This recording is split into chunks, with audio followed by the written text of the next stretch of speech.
नमस्कार। RGD classes YouTube channel पर आप सभी का स्वागत है भाई। आज से हम नया टॉपिक शुरू कर रहे हैं, कृषि agriculture. Very most important topic है। हर एग्जाम में 1 से 2 क्वेश्चन आते हैं, हूबहू क्वेश्चन छपेंगे यहाँ से। और इस ज्योग्राफी का एकमात्र टॉपिक है जिसमें कि ज़्यादा परिवर्तन नहीं हुआ है, कुछ भी परिवर्तन नहीं हुआ, ये समझिएगा और बेहतरीन तरीके से चीज़ों को समझेंगे। अगर आपने पहली क्लासेस नहीं देखी तो जाएंगे और प्लेलिस्ट में जाकर के सभी क्लासेस को वन करके देख सकते हैं और प्रॉपर नोट्स भी अपने तैयार कर सकते हैं। बाकी का आज की क्लास को हम आगे बढ़ाते हैं, सीधा के सीधा क्वेश्चन छपेंगे, हूबहू अच्छी तरीके से चीज़ें करवा रहा हूँ। नए जुड़े तो अभी चैनल को सब्सक्राइब कर सकते हैं, अदरवाइज जैसी आपकी इच्छा। ठीक है, चलो कृषि के बारे में बात करेंगे। देखिएगा, कोई फसलों का उत्पादन करना कृषि होगी, ठीक है, समझ में आया। अब मैं एक क्वेश्चन, सीधा क्वेश्चन की बात करें तो क्वेश्चन पूछा गया था अभी, क्या क्वेश्चन आया था, भारत में कृषि विज्ञान का जनक, कृषि विज्ञान का जनक कौन है सर? इन्हीं को या बोले तो हरित क्रांति का जनक, क्रांति का जनक नाम बताना आपको, एम.एस. स्वामीनाथन जी का नाम बताना, एम.एस. स्वामीनाथन जी।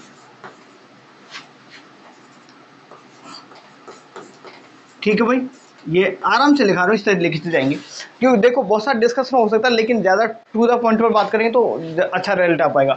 देखिए, भारत में तो जो जनक है एम.एस. स्वामीनाथन है, लेकिन यहीं पर लिख लो, अगर हम विश्व की बात करें, विश्व में तो जनकीय वही बता, नॉर्मन बोरलॉग। ठीक है, नॉर्मन बोरलॉग को भैया क्या माना जाता है? जनक माना जाता है। समझ आया कि नहीं आया? ठीक है भाई, कृषि।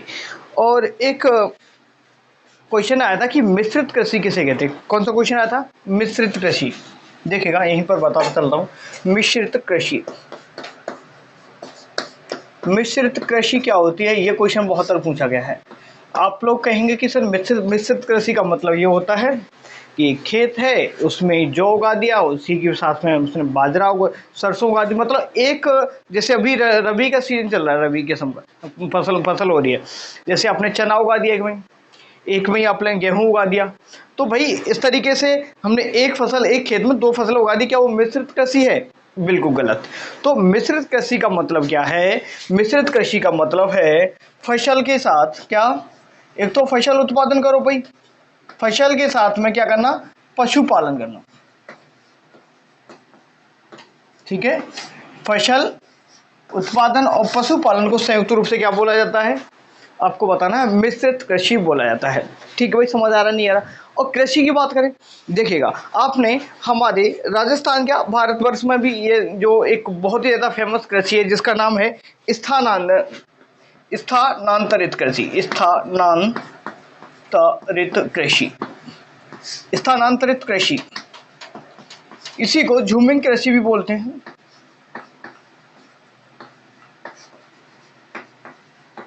ठीक है, इसको देखिए अलग अलग राज्यों में अलग अलग नाम से भी जानते हैं। क्या? अलग अलग राज्यों में अलग अलग जगह पर इसको अलग अलग नाम से जानते हैं। हम राजस्थान के रेस्पेक्ट की बात करें, ज़्यादा आपके दिमाग को कचरा नहीं भरेंगे। तो देखो, अब ये मैं बात कर रहा हूँ स्थानांतरित कृषि मतलब क्या होता है। देखिएगा, यहाँ पर कोई जंगल है, ये बहुत बड़ा जंगल है, यहाँ पर ये जंगल है, पहाड़िया वाला क्षेत्र, जंगल और पहाड़ी वाला क्षेत्र है भाई, यहाँ समझेंगे। अब इन पहाड़ियों में कौन रहते हैं भाई? आदिवासी लोग रहते हैं। कौन रहेंगे सर? इनमें आदिवासी लोग रहेंगे, समझाता हूँ, अभी लिखा दूंगा। इनमें आदिवासी लोग रहेंगे। इन लोगों का स्थायी तो निवास होता नहीं है, ये लोग यहाँ पर रहेंगे कुछ समय के लिए, एक मतलब एक सीजन रह लिया यहाँ पर। तो यहाँ पर जैसे अब बारिश का, अभी तो बारिश का टाइम नहीं है ना, जैसे बारिश का टाइम होता तो यहाँ पर ये खेती ना, जंगल को जला देंगे यहाँ से। क्या, जो छोटे छोटे पेड़ वगैरह होते हैं ना, उनको जला देते हैं।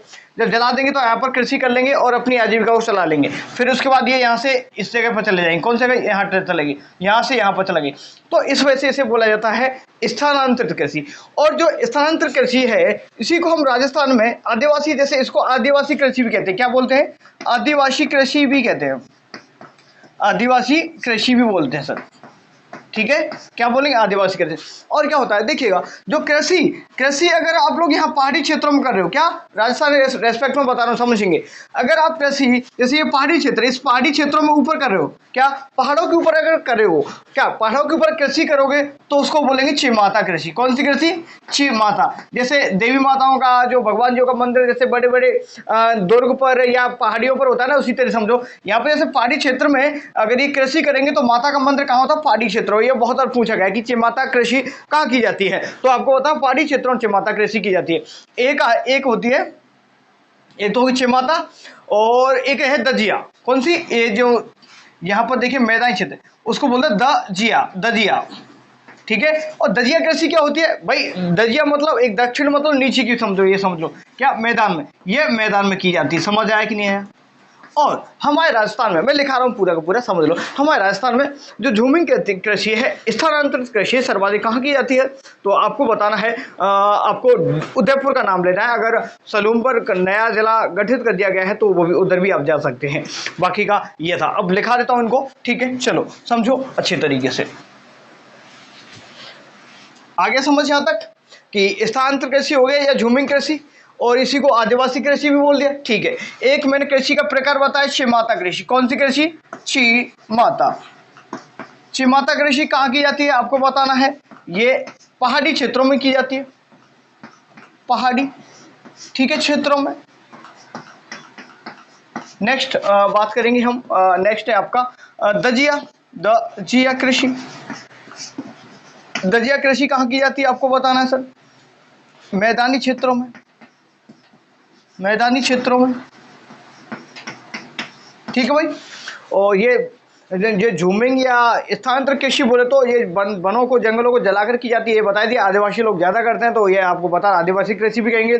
और जो आदिवासी लोग जो पहाड़ी क्षेत्रों में करेंगे उसे कहेंगे चिमाता। माता का मंदिर जैसे पहाड़ों ध्रुवों पर होता है देवी माताओं का, तो चिमाता कृषि का हम जैसे पहाड़ी क्षेत्रों में की जाती है, और जो दजिया कृषि मैदानी क्षेत्रों में की जाती है। समझ आया कि नहीं आया।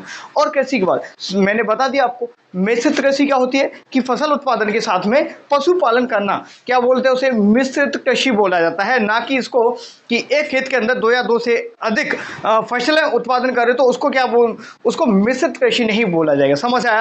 उसको क्या बोलेंगे, बहुफसली बोलेंगे। क्या बोलेंगे, बहुफसली कृषि, राइट। समझ आया। आगे हम आगे और बढ़ाते हैं, आगे समझेंगे। देखिएगा जो कृषि है, क्या देखिए यहाँ से आगे मैं बताता हूँ कृषि के कुछ टाइप्स पर बात करें। देखिएगा कृषि के पारंपरिक प्रकार, कृषि के कुछ पारंपरिक प्रकार हैं जिनके आधार पर हम करते हुए आए हैं, उसको भी समझ लो। देखो कैसे, एक तो ये होता है, ये खेत है समझो, यहाँ पर ये क्या है आप लोगों का, एक खेत है। ये क्या है, खेत है सर। अब ये खेत है पूरा, इसमें बढ़िया तरीके से जुताई वगैरह कर दी इसकी। जब जुताई कर दी इसकी, यहीं से समझेंगे, एक खेत है, एक खेत में क्या है, जुताई कर दी अच्छे तरीके से, बिल्कुल ठीक है सर। जुताई कर दी और इसमें केवल गेहूं उगा दिया। क्या उगा दिया, गेहूं उगा दिया। इसमें अगर गेहूं उगा दिया, एक खेत में एक फसल करेंगे, वो जैसे गेहूं उगा दिया तो उसको बोले मोनो। क्या, मोनो। तो कृषि पारंपरिक तरीकों में देखो, एक है मोनो कृषि। तो मोनो कृषि किसे कहते हैं, ये पूछेगा क्वेश्चन आपसे, बहुत बार पूछा गया है। तो मोनो कृषि या कल्चर बोले तो एक खेत में, एक वर्ष में, देखो एक वर्ष में एक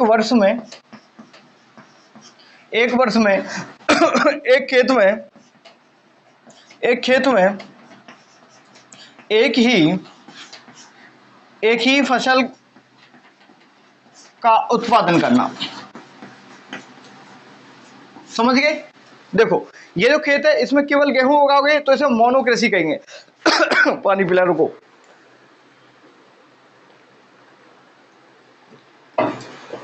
समझना भाई, फोकस करेंगे। मोनो कृषि किसे कहेंगे, एक खेत में एक ही फसल करोगे, जैसे गेहूं, ये खेत है पूरा, गेहूं करोगे तो इसको बोले मोनो कृषि। क्या, मोनो कृषि। फिर क्या होता है, देखो यहाँ इस खेत को थोड़ा सा और बढ़ा देता हूँ आगे। इधर गेहूं है और इस वाले में सरसों कर लेते हैं। क्या कर लेते हैं, इस वाले खेत में सरसों कर लेते हैं, ठीक है। क्या कर लिया, सरसों। अब ये इधर हो गई गेहूं, इधर हो गया सरसों, इसमें सरसों उगा दो, ये हो गई सरसों। अब सरसों हो गई तो इसको क्या बोलेंगे, ड्यूगो कृषि। क्या, ड्यूगो कल्चर बोलो, कृषि बोलो, ठीक है, कल्चर, ठीक है। ड्यूओ कल्चर या कृषि बोले, कभी कभी कृषि की जगह कल्चर शब्द देकर के भ्रमित मत हो जाना। तो ड्यूगो कृषि या ड्यूगो कल्चर किसे कहते हैं? एक खेत में, क्या ये एक खेत है आप लोगों का, और एक खेत में एक वर्ष में 2 फसलों का उत्पादन, क्या 2 फसलों का उत्पादन। अब पूरी लैंग्वेज नहीं लिखा रहा हूं, 2 फसलों का उत्पादन, ठीक है भाई। चलो नेक्स्ट बढ़ते हैं थर्ड पॉइंट पर। तीसरा जो प्रकार है, अब क्या होता है इसमें 3 फसल उगा दो, इसमें जौ और जौ कर दो। अब की बार क्या करेंगे, जौ कर देंगे। तो यहाँ पर इसको बोलेंगे ओलिगो कृषि, ठीक है। ओलिगो कृषि या कल्चर बोले तो इसमें 3 फसलों का उत्पादन होगा, एक वर्ष में 3 फसलों का उत्पादन। हुबहू छपेंगे। एक होता है रिले कल्चर, रिले कल्चर क्या होता है, कृषि लिख लो, कोई दिक्कत वाली बात। रिले कृषि की बात करें तो 4 फसलों का उत्पादन करेंगे सर। क्या करेंगे, 4 फसलों का उत्पादन। समझ आया कि नहीं आया? दोबारा समझेंगे एक बार। देखिए कृषि टॉपिक को एक बार दोबारा समझें। भारत में कृषि विज्ञान का जनक बोले तो आपको बताना एमएस स्वामीनाथन। हरित क्रांति का जनक बताना तो भी बताएंगे आपको एमएस स्वामीनाथन। वर्ड के रेस्पेक्ट में बात करें तो नॉर्मन बोरलॉन्ग जी को माना जाता है हरित क्रांति का जनक। 1966-67 में हमारे भारत में हुई थी, ये आपको पता है। बाकी का अभी आगे डिटेल में पढ़ाऊंगा इसको कि हरित क्रांति के क्या क्या प्रभाव पड़े भारत में और किस तरीके से लोगों को फायदा हुआ, नुकसान क्या हुआ, सबको डिटेल में करवाऊंगा हरित क्रांति को, कोई दिक्कत वाली बात नहीं। अब समझेंगे थोड़ा कृषि को पॉइंट आउट करके आप अगर आप समझने की कोशिश करोगे तो, अरे 1 मिनट कैसे करेगा। देखो एक मिश्रित कृषि आप लोगों से, ये सीधा ये क्वेश्चन पूछा गया है, शायद पटवार में आया था, शायद किस में आया था, ये वीडियो में ये पूछा गया था, मिश्रित कृषि क्या होती है। तो मिश्रित कृषि का मतलब है कि जैसे फसल उगा दी, फसल के साथ में जैसे पशुओं का पालन करते हैं, जैसे गाँव के लोग होंगे तो भैंस वगैरह भी रखते हैं और अपने गेहूं वगैरह सरसों वगैरह भी उगाते हैं, तो वो उसे बोलते हैं मिश्रित कृषि, राइट। नेक्स्ट बात करेंगे, मैंने एक बताई बहुत ज़्यादा प्रचलित है स्थानांतरित कृषि। क्या, जो ट्राइब्स हैं, जो जनजाति है ना, जैसे आदिवासी लोग हैं, तो वो ज़्यादातर क्या करते हैं, स्थानांतरित कृषि करते हैं। जैसे किसी पहाड़ी क्षेत्रों में चले जाते हैं, ठीक भाई, तो वहां रहते हैं, वहां पर जंगलों को साफ जला देते हैं, फिर वहां पर कृषि कर लेते हैं, फिर वहां से उठ करके दूसरी जगह चले जाते हैं, फिर वहां पर जंगलों को साफ कर लेते हैं, वहां पर कृषि कर लेते हैं। तो इस वजह से इसको स्थानांतरित कृषि बोला, राइट, समझ आया। तो इसको आदिवासी लोग ज्यादा करते हैं, तो आदिवासी कृषि भी बोल लेते हैं कि इसको स्थानांतरित या झूमिंग कृषि को। भारतवर्ष में या अलग अलग जो देश है ना, उनमें भी सभी में अलग अलग नामों से इसको जाना जाता है। ये वर्ड ज्योग्राफी जो कि आपके एग्जाम पॉइंट ऑफ व्यू से रिलेवेंट नहीं है या फिर ठीक नहीं है। चलो आगे हम बात करेंगे। देखिएगा, एक है चिमाता कृषि। पहाड़ी क्षेत्रों, जैसे माता जी भगवान जी होते हैं, उनके मंदिर पहाड़ी क्षेत्रों में होते हैं, तो चिमाता कृषि कहाँ है सर, आपको बताना पहाड़ी क्षेत्रों में। एक दजिया कृषि की बात करें तो ये मैदानी क्षेत्रों में, क्या दजिया कृषि बोलेंगे तो मैदानी क्षेत्रों में। नेक्स्ट बात आया, मैंने पारंपरिक तरीके से कुछ हमने डिवीजन किया है कृषि को पढ़ने की दृष्टि से। अगर हम बात करें मोनो कृषि, जो एग्जाम पॉइंट ऑफ व्यू से बता रहा हूँ आपको, जो सीधा सिंपल कोई छपते हैं, तो एक है मोनो कृषि, एक वर्ष में एक फसल, क्या एक वर्ष में एक खेत में एक ही फसल होगी, उसे कहेंगे मोनोकृषि। कौन सी कृषि, मोनोकृषि।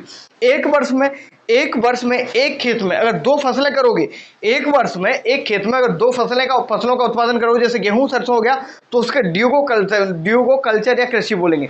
एक है आप लोगों ओलिगो कल्चर या कृषि, तो उसमें क्या है, 3 कितनी फसल हो गई, जैसे गेहूं सरसों जौ, तो 3 होगी ओलिगो कल्चर या कृषि। नेक्स्ट है रिले कल्चर में, एक खेत में एक वर्ष में 4 फसलों का उत्पादन, रिले कल्चर हो गया। समझ आया कि नहीं आया यहाँ तक, ठीक है। अब कृषि पढ़ने को तो बहुत सारे टाइप होते हैं, और ये देखिए व्यापारिक कृषि होती है। क्या होती है, व्यापारिक कृषि होती है कि नहीं होती, बिल्कुल होती है सर। और बहुत सारे देखो गहन आजीविका कृषि होती है, जो कि हमारे एग्जाम पॉइंट ऑफ व्यू से रिलेवेंट नहीं है, ठीक है। वो जैसे आप नेट का एग्जाम दोगे या फर्स्ट टिकट दोगे, तो वहाँ पर उनसे संबंधित क्वेश्चन बन जाते हैं, बाकी यहाँ पर नहीं बनेंगे। समझ आया कि नहीं आया, यहाँ तक चीज़ें क्लियर है पूरा का पूरा। बढ़ते हैं आगे। सर कृषि का कुछ योगदान भी है क्या, कृषि का फायदा क्या है?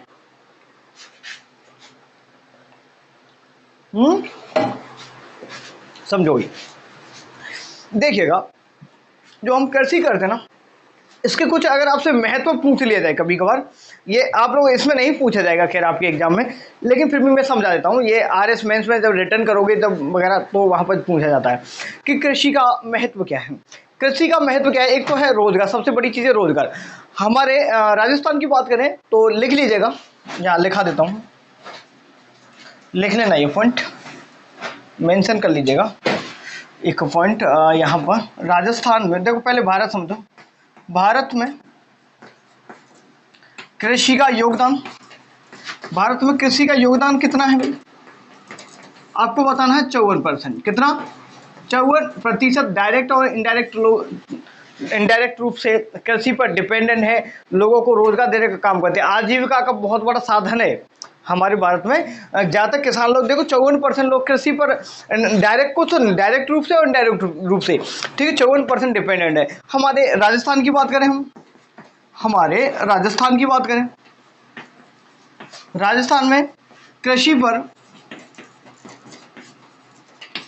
लगभग 62% तक लोग निर्भर है भाई।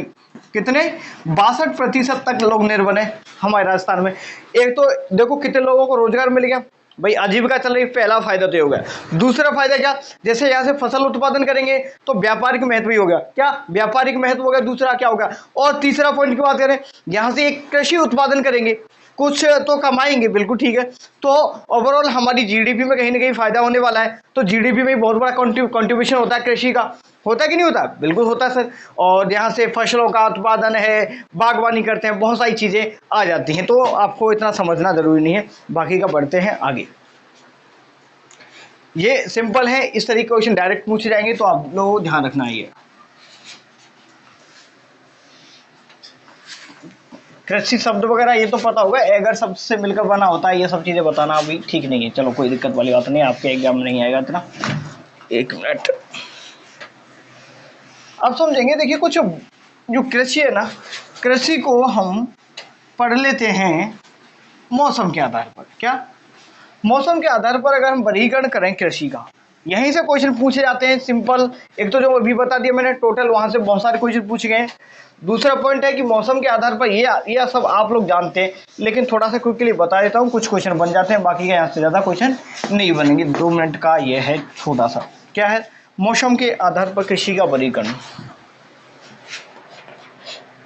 तो प्रकार बता रहा हूँ मौसम के आधार पर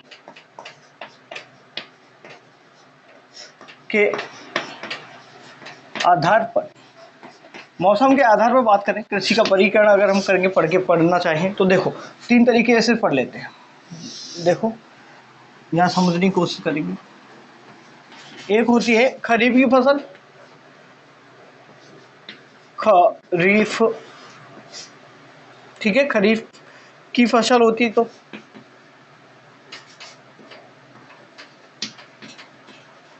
दूसरी होती है आपकी रबी की फसल।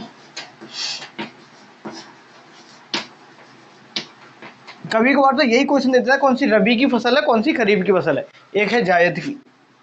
गांव में रहते हैं उनको सबको पता है, लेकिन शहरों में रहते हैं उनको कुछ नहीं पता होता कि कौन सी होती है, तो शहर वाले भी देख लेना। अब हम खरीफ की फसल की बात है, खरीफ की फसल की बात करें, खरीफ की फसल में सबसे ज़्यादा हाँ, ये कब से कब तक होती है, तो आपको बताना है सर, ये जून से लेकर, कब से, ये पॉइंट लिखेंगे, जून से लेकर के, कभी कभी मध्य जून भी आता है, लेकिन दक्षिण भारत में आपको पता है वर्षा पहले हो जाती है तो वहाँ जल्दी शुरू हो जाता है। तो जून से अक्टूबर तक, ठीक है, जून से अक्टूबर तक होती है भाई, ठीक है भाई। और नेक्स्ट पॉइंट हम बात करें इसमें, किसमें, खरीफ की फसल में, जून से कब तक होती है, अक्टूबर तक होती है। खरीफ की मुख्य रूप से फसलें कौन कौन सी हैं, क्या खरीफ की फसलें कौन कौन, उत्पादन किस किस का होगा, तो यहाँ देखेंगे आप लोग, वर्षा पर आधारित है, ये आपको पता ही है। किस पर आधारित है? वर्षा पर आधारित है, वर्षा पर आधारित है, ये भी आप ध्यान रखेंगे। और फसल कौन कौन सी होंगी इसमें सर, फसल का नाम ध्यान रखना है आपको, कौन कौन सी फसल होंगी। एक है बाजरे के साथ में इंपॉर्टेंट चीज ध्यान रखो, पूरे भारतवर्ष में सर्वाधिक बाजरे का उत्पादन राजस्थान से किया जाता है। यहाँ समझेंगे तो यहाँ लिख लो, सर्वाधिक राजस्थान में, ठीक है, सर्वाधिक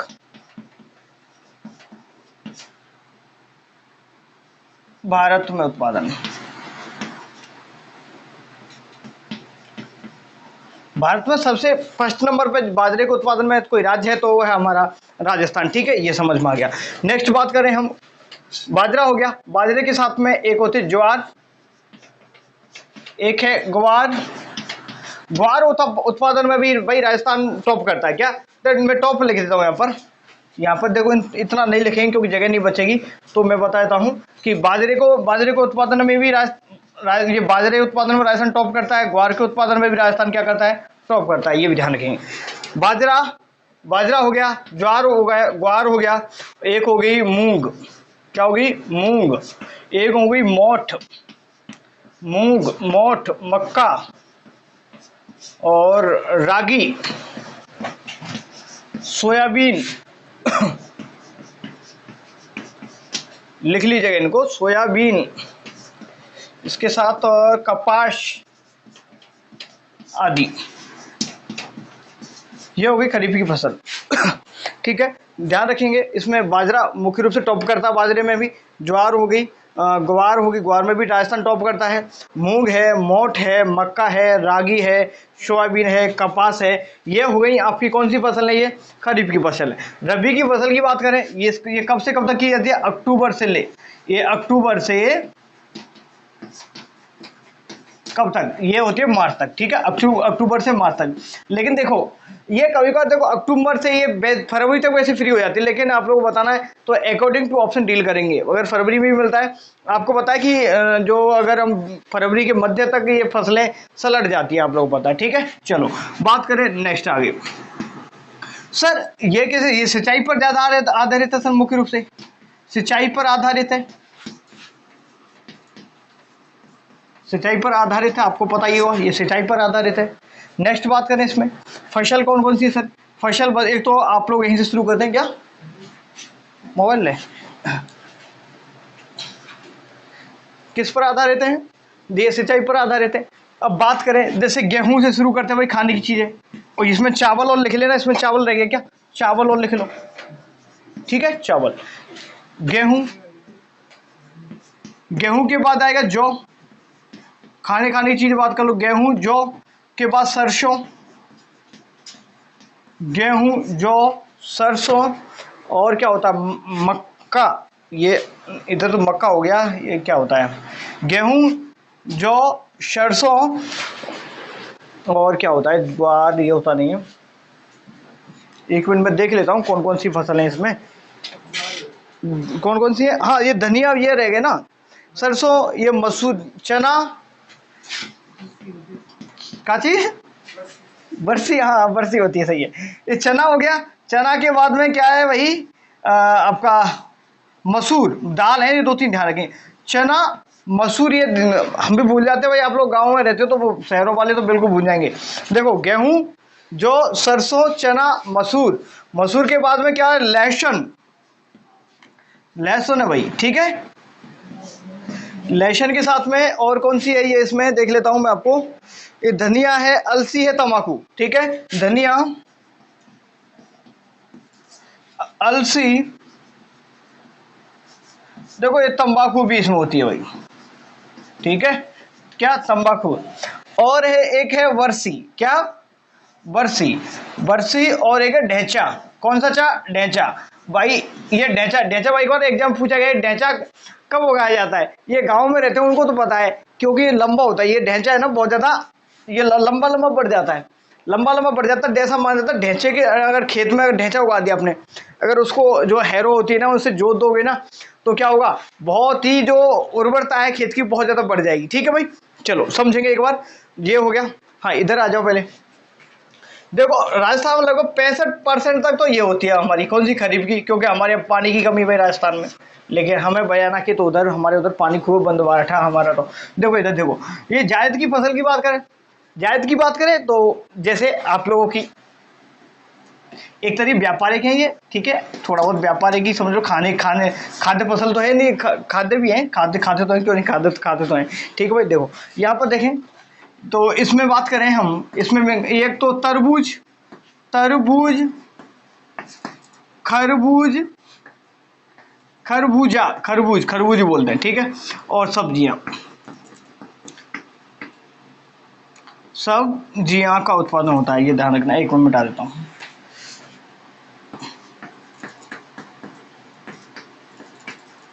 ठीक है, समझेंगे।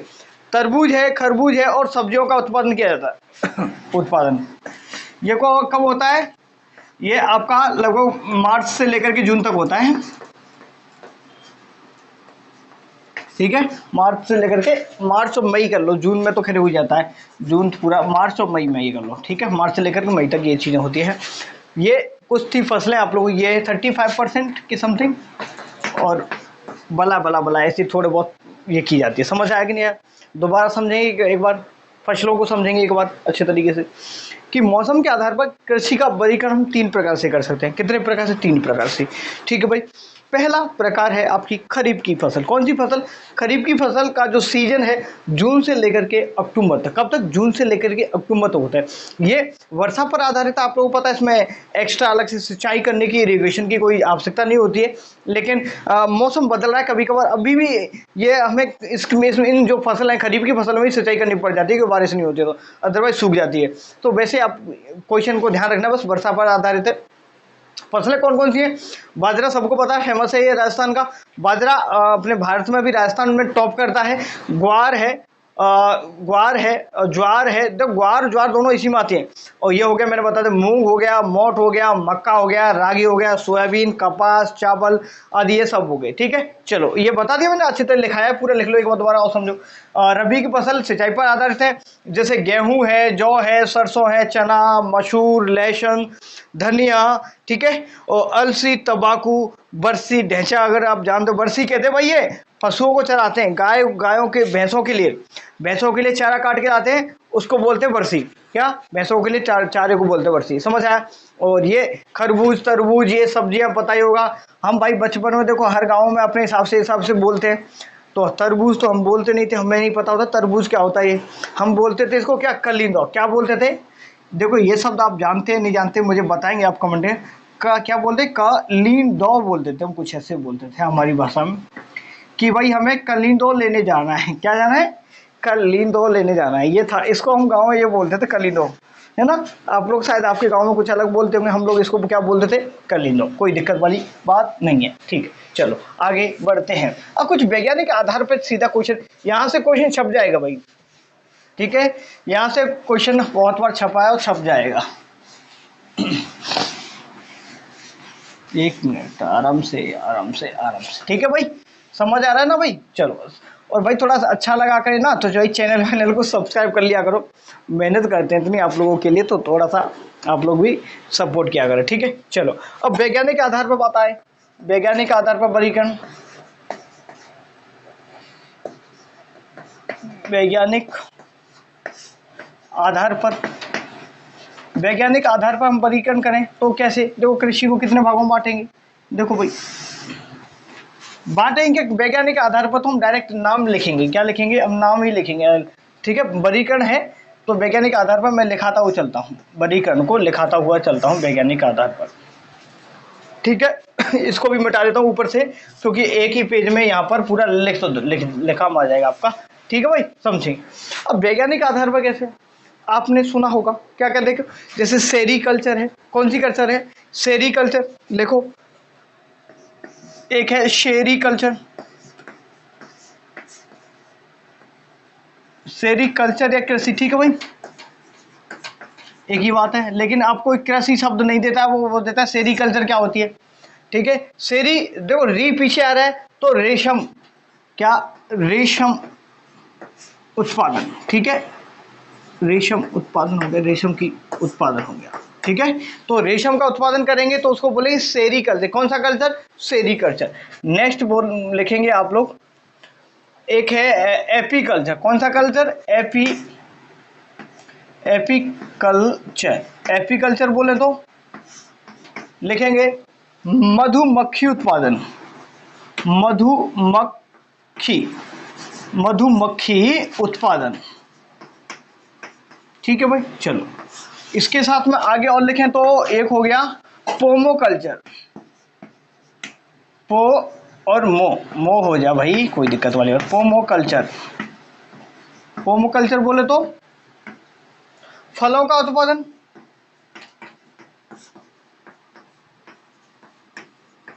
लिखते हुए जाएंगे भाई, अभी दिखाऊंगा मैं आपको। चौथे पॉइंट पर बात करें एक है फ्लोरिकल्चर, मिलते हुए इसलिए एक साथ लिख रहा हूं इनको। फ्लोरिकल्चर बोलते हैं फूलों का उत्पादन,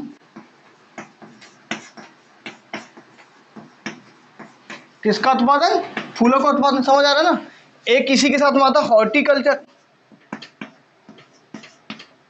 हॉर्टिकल्चर, हॉर्टिकल्चर कहते हैं सर किसको? बागवानी,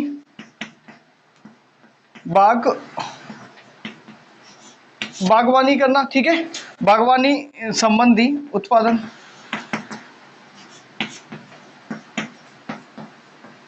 नेक्स्ट बात करें आपका, और कौन सा रह गया?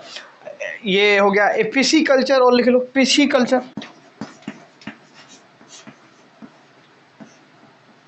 पीसी कल्चर बोले तो आपका हो गया मछली उत्पादन,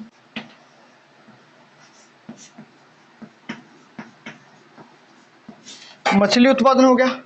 6 नंबर पर और क्या हो सकता है बताएंगे आप? सेरिकल्चर, एपीकल्चर, ये पोमो कल्चर ठीक लगा है, कोई दिक्कत नहीं है। पोमो कल्चर हो गया, ठीक है भाई। आपका फ्लोरिकल्चर, हॉर्टिकल्चर, फिशी कल्चर, और बाकी कुछ एक बार मैं थोड़ा सा नोट देख लेता हूँ, दर्शन कर लेता हूँ। हाँ, ये ओलेरिस कल्चर है, और है ओलेरी कल्चर, ओलेरी कल्चर, ओलेरी कल्चर ये बहुत पूछा गया, सब्जी उत्पादन से संबंधित है। ओलेरी कल्चर किससे संबंधित? सब्जी उत्पादन से। एक है वर्मी कल्चर, एक मिनट भाई, वर्मी कल्चर बोले तो कीट उत्पादन, ठीक है, कीड़े मकोड़े, वही तो है ना, कीड़े मकोड़े ही है ना, ठीक है। कीड़े मकोड़े केंचुए बोलते हैं इसको ना, आप शुद्ध भाषा में बोले तो केंचुए उत्पादन, केंचुए उत्पादन। नेक्स्ट बात करें, और एक है वर्मी, और एक है वर्टिकल्चर,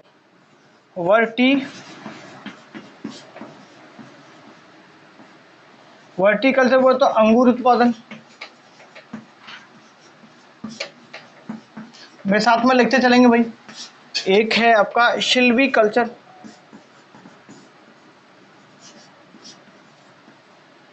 शिल्वी कल्चर बोले तो सिल्वी कल्चर बोले तो जैसे नर्सरी संबंधित, ठीक है, नर्सरी में जो वनों के लिए उत्पादन करते हैं ना, तो नर्सरी, जैसे नर्सरी में छोटे छोटे पेड़ पौधे होते हैं ना, तो उनमें से जैसे ले लेकर के जाते हैं, तो वो होता है, ठीक है। तो ये आपको ध्यान रखना है नर्सरी कार्यों के लिए, ठीक है, नर्सरी कार्य के लिए या वनों के लिए खेती। ये थी कुछ प्रकार जो इंपॉर्टेंट से, एक बार नोट्स चेक कर लेता हूँ, इसमें तो कुछ रह तो नहीं गया आपका। पीसी, ओलेरी, एपीबीटी सब कुछ हो गया। समझेंगे एक बार, दोबारा समझेंगे मेरे साथ में, दोबारा समझिए भाई। से रिकल्चर बोलेंगे तो रेशम कीट उत्पादन, क्या? रेशम कीट उत्पादन, ठीक है, रेशम कीट उत्पादन हो गया, ठीक है भाई। तो सेरिकल्चर बोले तो रेशम कीट उत्पादन, एपीकल्चर बोला तो मधुमक्खी उत्पादन, पोमो कल्चर बोला तो फलों उत्पादन, ठीक है, फ्लोरी कल्चर बोला तो फूल उत्पादन, हॉर्टिकल्चर बोला बागवानी संबंधी उत्पादन, पिसिकल्चर बोले मछली उत्पादन, ओलेरी कल्चर बोले तो सब्जी उत्पादन। ओलेरी मतलब आलू लेरी हो गया, तो मैं इस तरीके आलू वाली बोलते हैं ना, आलू लेरी की माता जी, तो ऐसे समझ लो। तो ओलेरी से समझो आलू मतलब आलू क्या सब्जी है भाई, ऐसे समझ लेना, तो सब्जी उत्पादन हो गया। वर्मी कल्चर हो गया आपका केंचुए उत्पादन, वर्टिकल्चर हो गया अंगूर उत्पादन, और सिल्वी कल्चर मैंने बता दिया नर्सरी कार्य संबंधी वनों के लिए जो खेती की जाती है उससे संबंधित। राइट, समझ आया क्या तक? यहाँ तक सभी को समझ आया? एक बार क्लास देखता हूँ आपका कितना हुआ।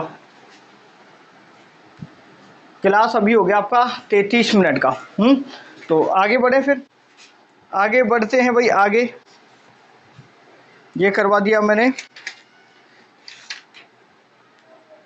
ठीक है। आर्द्र शुष्क कृषि वो बता रहा भी, ठीक है, अब समझो यहाँ तक हो गया क्लियर।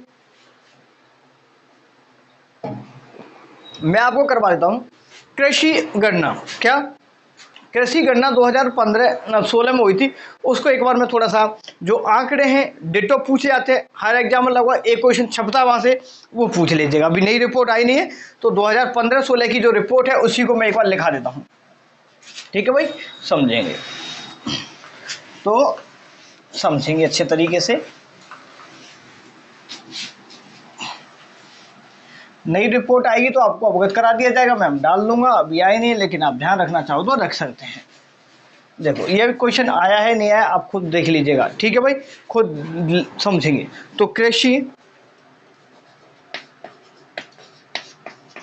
गणना 2015-16 के बारे में से कुछ जो डेटा है ना वो बता रहा हूँ। तो आपको पता है हमारे जो राजस्थान है, राजस्थान का क्षेत्रफल कितना है? 3,42,239 वर्ग किलोमीटर, ठीक है सर। तो राजस्थान की कुल भूमि कितनी है भाई? क्षेत्रफल कितना है? 3,42,000, ठीक है, हेक्टेयर इतना जो भूमि है। देखो यहाँ समझेंगे। तो इसमें जो क्वेश्चन क्या पूछता है कि राजस्थान में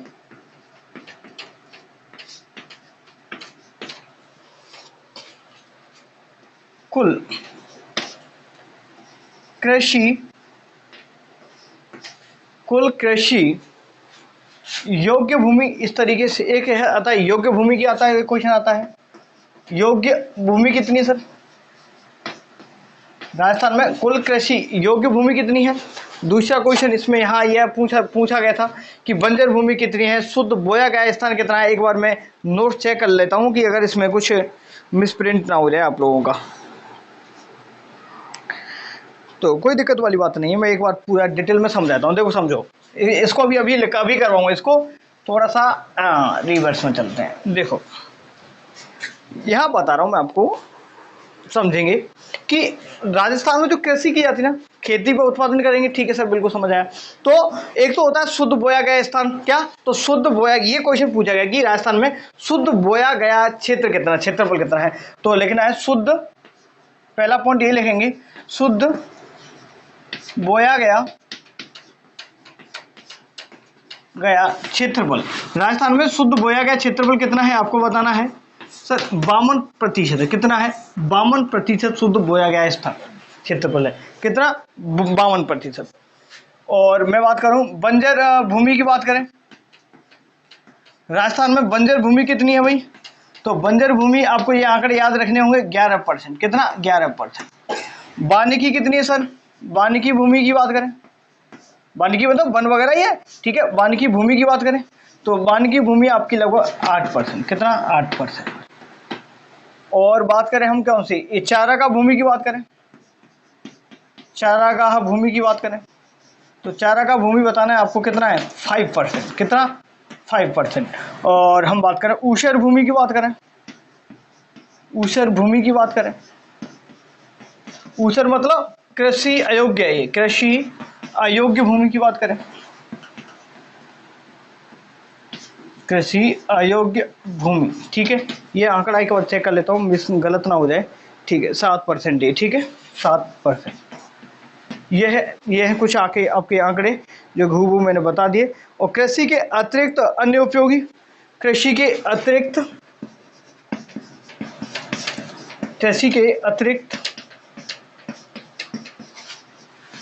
अतिरिक्त अन्य उपयोगी भूमि, कृषि के अतिरिक्त अन्य उपयोगी भूमि कितने? 5.85%, ठीक है। ये है इतनी, ठीक है भाई, इससे कुछ बाहर नहीं है।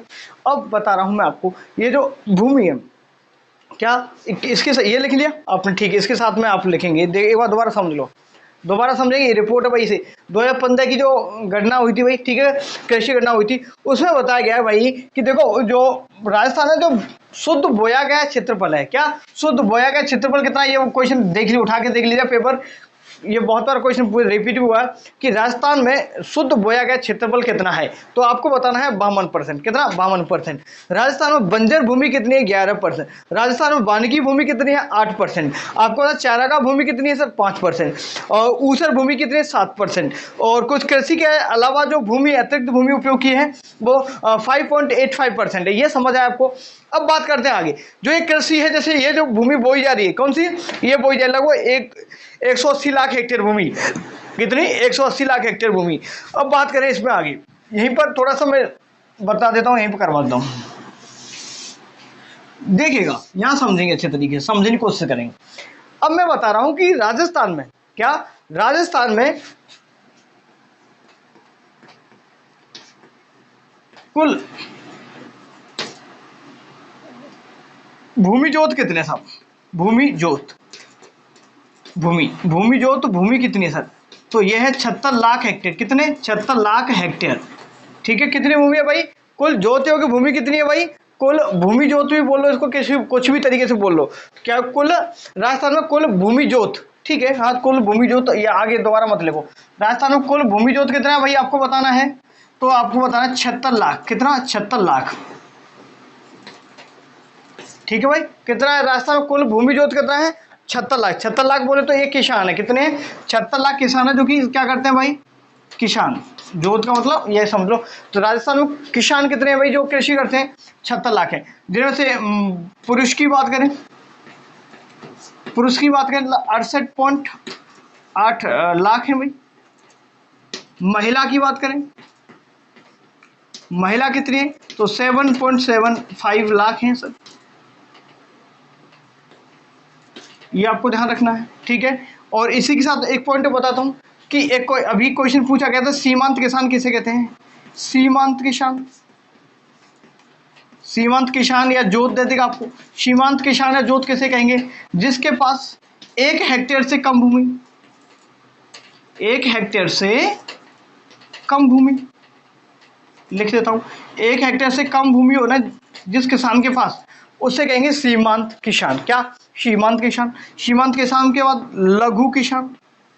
कौन सा किसान? लघु किसान बोलो या जोत बोले की बात है, लघु किसान या जोत, जिसके पास 1 से लेकर के 2 हेक्टेयर भूमि है। कितना? 1 से लेकर के 2 हेक्टेयर भूमि है। ठीक है, 1 से लेकर 2 हेक्टेयर भूमि है, वो कौन सा किसान हो गया आप लोगों का? ये आपका लघु किसान हो गया। ठीक है, एक है अर्ध लघु, अर्ध, ठीक है, अर्ध मध्यम, अर्ध मध्यम किसान या जोत की बात करें, अर्ध मध्यम जोत की बात करें, ये 2 से लेकर के 4, क्या 2 से लेकर 4 हेक्टेयर भूमि वाला हो गया। नेक्स्ट हम बात करें मध्यम किसान की, मध्यम जोत की बात करें, मध्यम जोत, मध्यम जोत वाले के पास कितनी भूमि होती है? मध्यम जोत वाले के पास होती है 4 से लेकर के 10 हेक्टेयर भूमि होती है सर। कितनी होती है? 10 हेक्टेयर होती है। इसी के साथ में लिखो, एक होता है बृहद जोत, बृहद जोत, बृहद जोत की बात करें तो कितना ही, तो 10 हेक्टेयर से अधिक भूमि होती है, 10 हेक्टेयर से अधिक भूमि होती है, अधिक भूमि। और राजस्थान में कौन से सर्वाधिक? राजस्थान में ये जो है लघु किसानों की संख्या है 40%।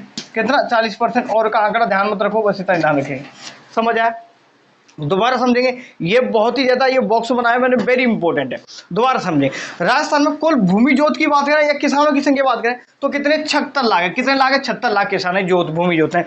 याद रखना है, डिट्टो याद रखना है। पुरुषों की संख्या बात करें 68.8 लाख किसान है, महिलाओं की बात करें 7.75 लाख है, ये आपको ध्यान रखना है। इसी के साथ ध्यान से सुन समझे, सीमांत किसान कहते हैं, ये क्वेश्चन एक बार पूछा गया है, तो सीमांत किसान कहेंगे जिस व्यक्ति के पास 1 हेक्टेयर से कम भूमि हो। 1 हेक्टेयर बोले तो, 1 हेक्टेयर बोले तो 2.5 एकड़ से कम भूमि, क्या 2.5 एकड़ से कम भूमि हो उसके पास, क्या 2.5 एकड़ से कम भूमि हो, उसको बोलेंगे हम सीमांत किसान। समझ आया? सीमांत छोटा किसान किसे कहेंगे? 2.5 एकड़ से कम भूमि है। अगर हम बीघा के रेस्पेक्ट में बात करें तो ये जो हर राज्य में अलग अलग तरीके से बीघे को डिफाइन किया गया है, तो वैसे लगभग 3 बीघा 1 हेक्टेयर में लगभग मान सकते हैं कि 3 बीघा भूमि होती है, ये समझेंगे। तो ये एकड़ की बात करें तो 1 हेक्टेयर में कितना एकड़ होता है, तो आपको बताना 2.5 एकड़ होता है, ये समझ आया? तो सीमांत किसान हो गया। एक होता है लघु किसान जिसके पास 1 से 2 हेक्टेयर भूमि होती है। एक है अर्ध मध्यम जो किसान है, उसकी बात करें 2 से 4 हेक्टेयर भूमि है उसके पास। मध्यम जोत वाले की बात करें तो 4 से 10 हेक्टेयर भूमि है उसके पास में। और जो बृहद जोत वाला किसान है उसके पास 10 हेक्टेयर से अधिक भूमि है। तो ये आपको ध्यान में रखते हुए जाना है। समझ आया? ये आंकड़ा भी दिमाग में छप जाना चाहिए। कल की क्लास में हम बात करेंगे जैसे चावल है, गेहूं है, सरसों है, बाजरा है। अब क्वेश्चन किस तरीके से पूछ रहा है कि वेराइटीज का नाम पूछ रहा है, क्या जैसे माही कंचन पूछ लिया, माही धवल पूछ लिया, तो इस तरीके से माही सुगंधा पूछ लिया, तो आपसे क्या देगा कि वेराइटीज के नाम दे देगा। अब वेराइटीज के नाम आपको डिफाइन करना होगा कि कौन सी फसल है। अभी भी इसमें पूछा गया था, आर इसमें भी पूछा गया था, तो वो क्वेश्चन में आपको कल की क्लास में इस टॉपिक को हम कंप्लीट कर देंगे। और ऑब्वियस सी बात है, पूरा का पूरा इसमें कुछ बता है क्या? हाँ, उसमें कल ही क्लास बड़ी करवा देंगे, हरित क्रांति भी करवा देंगे आप लोगों को, और हरित क्रांति, श्वेत क्रांति, कुछ उपनाम है वो भी मैं आपको करवा दूंगा कल। तो इससे बाहर कुछ नहीं जाएगा, बशर्ते आपने ध्यानपूर्वक चीज़ों को समझ लिया, पढ़ लिया तो ठीक है। बंद करें क्लास को और भाई अच्छे तरीके से चीज़ों की मेहनत करें जब तक चीज़ें क्लियर ना हो। क्या, जब तक कॉन्सेप्ट क्लियर ना हो, जब तक चीज़ें बिल्कुल क्रिस्टल क्लियर ना हो तो चीज़ों को आगे नहीं बढ़ना चाहिए आप लोगों को। हर चीज़ को धीरे धीरे धीरे आस्ता आस्ता करके चीज़ों को बढ़ाना है और टॉप लेवल तक लेके जाना है। एक बार में कोई भी सुपर पावर नहीं बनता। क्या, कोई भी सुपर पावर नहीं बनता, या एक बार में अगर कोई भी प्रयास कर रहे हो ना तो एक बार में कोई परफेक्ट नहीं बनता इंसान। अगर आप लोग पहली बार पढ़ रहे हो तो आप ये सोचो कि मैं फर्स्ट टाइम पढ़ूं, फर्स्ट टाइम ही सब कुछ याद कर लूं, तो ये पॉसिबल नहीं। तो धीरे धीरे धीरे धीरे धीरे आपके अंदर क्लैरिटी आना शुरू होगा, धीरे धीरे चीज़ें समझने लगोगे आप लोग। तो बस धीरे धीरे पढ़ो, ज़्यादा प्रेशर करके नहीं पढ़ना है। जब आप प्रेशर में पढ़ोगे तो आपके दिमाग में कॉन्ट्रास्ट होता है, तो थोड़ा सा आपके दिमाग में ना बोझ क्रिएट होता है, स्ट्रेस पैदा होता है। जब टेंशन दिमाग को आता है ना तो आपकी जो मसल्स है ब्रेन की वो भी क्या होते हैं, सिकुड़ती हैं। तो हम जब कोई भी चीज़ याद करने की भी कोशिश करेंगे ना तो वो चीज़ें इतनी जल्दी से आसानी से याद नहीं हो पाती। समझने की कोशिश करेंगे। आप एक तो बिना टेंशन के पढ़ोगे चलो बता दो, एक मिनट, एक चीज बताऊं आपको, समझो कि एक पढ़ाई करते हैं हम, ठीक है, तो एक तो पढ़ते हैं बिना किसी प्रेशर के। क्या, एक तो होते हैं पढ़ते हैं बिना किसी प्रेशर के, एक पढ़ते हैं प्रेशर के, ठीक है भाई। तो दोनों में बहुत ज़्यादा बड़ा डिफरेंस जो मैंने अपनी लाइफ में फील किया है। अगर आप लोग प्रेशर में पढ़ोगे तो सच बता रहा हूँ, आप लोग उस टाइम पे फील होगा कि मैं बहुत ज़्यादा मेहनत कर रहा हूँ, बहुत पढ़ रहा हूँ, लेकिन वाकई में आउटपुट आपको नहीं मिलेगा। चाहे आप 10 घंटे पढ़ करके देख लेना, प्रेशर में आउटपुट नहीं आएगा, अच्छा आउटपुट नहीं मिलेगा आप लोगों को। लेकिन आप लोग बिना टेंशन के बड़े प्यार से अगर 5 घंटे पढ़ोगे ना, सच बता रहा हूँ आपको बहुत सारा रिजल्ट देखने को मिल जाएगा। तो कभी भी स्ट्रेस लेकर के नहीं पढ़ना है। दिमाग की ऑब्जर्वेशन पावर स्ट्रेस की कंडीशन में कम हो जाती है, तो हमें ऐसा नहीं करना है कि अपनी दिमाग की ऑब्जर्वेशन पावर उसको कम करना, नहीं। ऑब्जर्वेशन पावर कब बढ़ेगी, जब आप फ्री माइंड से पढ़ाई करेंगे। कोई भी दिमाग में बात नहीं आनी चाहिए जब पढ़ाई करते हो उस समय। तो ध्यान रखें, हमेशा पूरा का पूरा फोकस होना चाहिए पढ़ाई पर, और बाहर की चीज़ें, बाहर का डिस्ट्रैक्शन है, इसको बाहर ही छोड़ के जाया करें। पढ़ने बैठा करें, लाइब्रेरी जाओ या कहीं भी रूम पर पढ़ो, तो दिमाग से फालतू की चीज़ें बिल्कुल आउट कर दो, इनको एग्जिट कर दिया करो। अदरवाइज दिमाग में फालतू की चीज़ें जो भूत प्रेत घूमेंगे, इधर से उधर से चीज़ें आएंगी, तो याद कहाँ से होगा आपको, है नहीं होगा ना। तो थोड़ा सा दिमाग को रिलैक्स दिया करो, सोया करो, नींद अच्छी लिया करो, तो सब कुछ बेहतर होगा, ठीक है। चलो, तो कल की क्लास में मिलेंगे। ये थोड़ा सा लेक्चर था जो दे दिया मैंने, समझा दिया आपको, कोई दिक्कत वाली बात नहीं, ठीक है। चलो, धन्यवाद।